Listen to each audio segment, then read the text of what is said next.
Joining us right now is Sara Carter, who's on the ground in North Carolina. Sara, welcome to the program.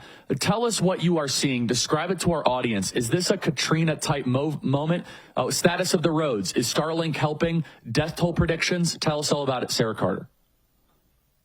Oh, thanks so much for having me on. I got to tell you, I've never seen such devastation in my life. Like when it comes to an area that was so unprepared for what happened with Hurricane Helene. These are people that live in the mountains of here in North Carolina, Chimney Rock, Lake Lure, some of the hardest hit Swannanoa area where the waters just overflowed from the lakes, from the rivers. It actually, what's so fascinating, Charlie, there was actually a geographical shift in the rivers in Chimney Rock.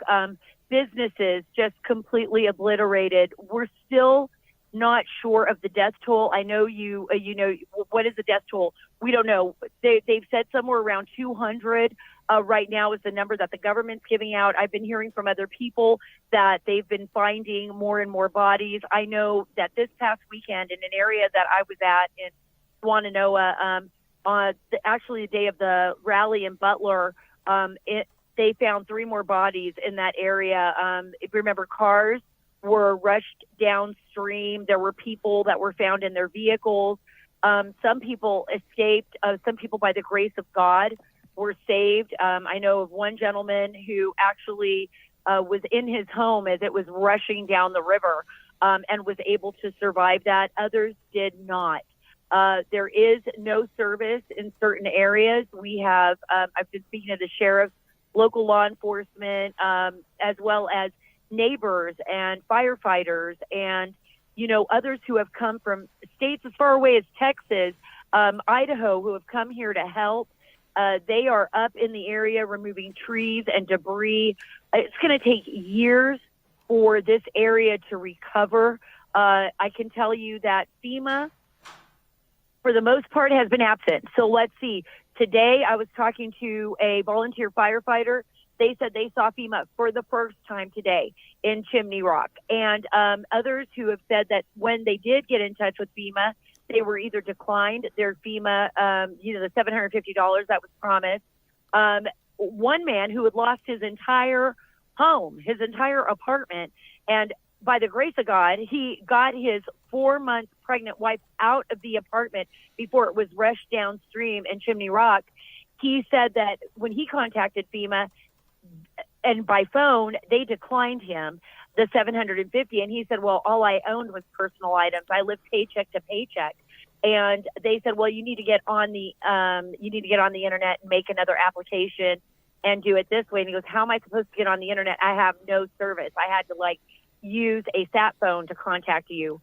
So there's a lot of problems here, a lot of failures on the government side of things, a lot of frustration. You can hear it in people's voices. They're not afraid to say it. I posted a video up on my X showing a Sheriff Wright, and another sheriff who were basically saying, if the federal government is only going to get in the way, then just get out, because we're here to help each other. And we don't need somebody stepping on our toes or getting in our way if they're not going to help. So it's a real tragedy. I'm worried about let's play that. Okay. Yeah, and Milton is only going to add insult to injury here. Let's play cut 61 here. But if you had a message for the White House and how they've handled the situation up here in North Carolina, what would your message be, Sheriff Wright? If you're going to do the things you've been talking about doing, we'd just as soon you stay out of the way and let the good men and women around the mountain area and the foothills take care of our own, because you're nothing more than a boat anchor. No help? FEMA hasn't been helpful? Wait a minute. That lady that's running for president talks about the $750. What about all that money you give to Ukraine and all these other people that really want to kill us, don't want to do anything to help us? Why don't you just give that money to them? That's who you want to give it to begin with. I like this guy. Sara, introduce us to this guy. Yeah, this is Sheriff Wright. He's amazing. He's been out there volunteering.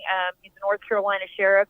People have said, I just ran into him. It was interesting. I'd gone up to Chimney Rock I was up there meeting residents, meeting volunteer firefighters. I wanted to see the destruction for myself. We had to get permission to go on up in there in Rutherford County. They guided us up into the area. It's very dangerous still because a lot of the buildings are on the edge of collapse. They need to be demolished. They finished clearing out some of the roads. And here I see this, this sheriff, this quintessential, North Carolina sheriff on the back of an ATV, working out there, taking care of business, doing what he needed to do, helping the firefighters. And I walked up to him and somebody said to me, hey, this guy, this is the most famous sheriff in North Carolina.